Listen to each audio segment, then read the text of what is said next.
Welcome to the revolution. A bill was passed allowing the hire of 87,000 new IRS agents who are going to come after everyday citizens, swarming every little deduction that you have ever taken in your entire life. Now, this is, and if you realize how many people actually work at the IRS currently, it's about half of this. So they just doubled their working force in an attempt to recoup and reclaim all of the money that they have frivolously spent in Ukraine. So I wonder if you take I don't know what the number is at this point, like $80 billion or so that we've sent to Ukraine. I wonder how much of this IRS attempt is now not only in an attempt to so they're not only spending your tax dollars frivolously, they're hiring or they're sending it to a war that we're not a part of. And then to fund their overspending and the inflation that they've caused themselves, they're now going to go back and recheck your taxes, the taxes that they already spent on everything they've wanted to spend, by hiring and doubling their working force to do so. Now, that's not as crazy as the next topic that we're going to discuss, which is absolutely a part of this topic, which is, we already kind of talked about with the IRS having job postings, talking about deadly force. But let's go ahead and read this article about the 86,852 new IRS agents. It goes on to say that you've probably heard Republicans say the Inflation Reduction Act, the massive spending bill just passed by Senate Democrats, including provisions to hire 87,000 new Internal Revenue Service agents. The number seems too big to believe. The IRS currently just has 93,654 employees, according to the Office of Personnel Management. By the way, this article is coming from the Town Hall. Now, it goes on to say that why would Congress, in one bill, increase the IRS workforce by something like 92%? It doesn't seem possible. That math does not add up. Anyways, it certainly doesn't seem wise.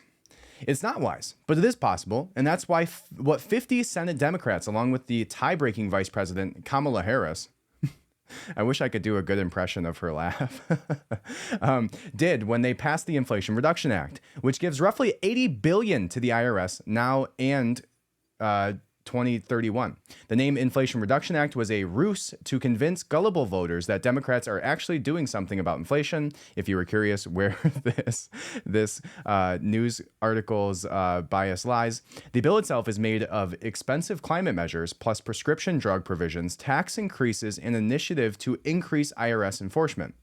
The Inflation Reduction Act is the slimmed-down version of the even more massive Build Back Better bill. Interesting, I did not know that. Which failed earlier this year due to the opposition of Democratic Senator Joe Manchin.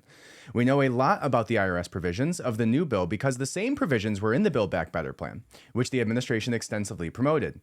The Build Back Better plan that was basically the ideation coming off of the book written by Klaus Schwab himself, the true evil puppet master. It says that's where the 87,000 figure comes from. In May 2021, the Treasury Department produced a 22-page analysis of Build Back Better, and in supporting tables, the document said the bill would add 86,852 or full-time equivalent employees to the IRS between now and the year 2031. Do a little rounding, and there's the 87,000.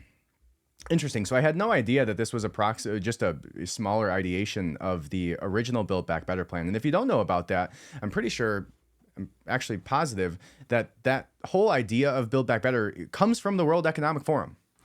100%. They had a whole meeting where all the world leaders came together talking about the Build Back Better plan, according to Klaus Schwab. I guess my Klaus Schwab is maybe a little bit better than Kamala Harris, but probably a little bit closer to Count Dracula. Although you're probably not too far off with Klaus Schwab and Dracula. Anyways, so I find that to be somewhat concerning, right? Now, there's a clip here that's been circulating about Peter Doocy, where he discusses why they may be doing so and the concerns about the 87,000 people. And it's at the back of it. We'll actually watch it on the backs of one of the clips that we're looking at discussing the FBI raid of Donald Trump. because it's kind of like a really end snippet during the White House press secretary discussion on that.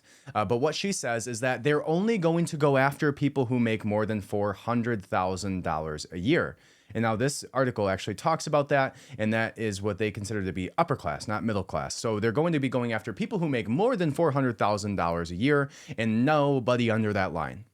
Now, she goes on in that same discussion to call them tax evaders and I don't know what the word she was, but it was somewhat venomous term to describe everyday people who are literally just trying to fill out bullshit forms so they can pay your salary, dummy. Anyways, so pretty crazy, but not as crazy as the next one. The next one that we're going to discuss here is what they immediately did following this bill being passed by the Senate. They immediately posted a job posting. So everybody's already wildly upset by the fact that the IRS is more than likely going to audit basically everybody in the United States now. As a result of this, according to them, only people who make over $400,000 a year, but obviously that's not actually going to be the case.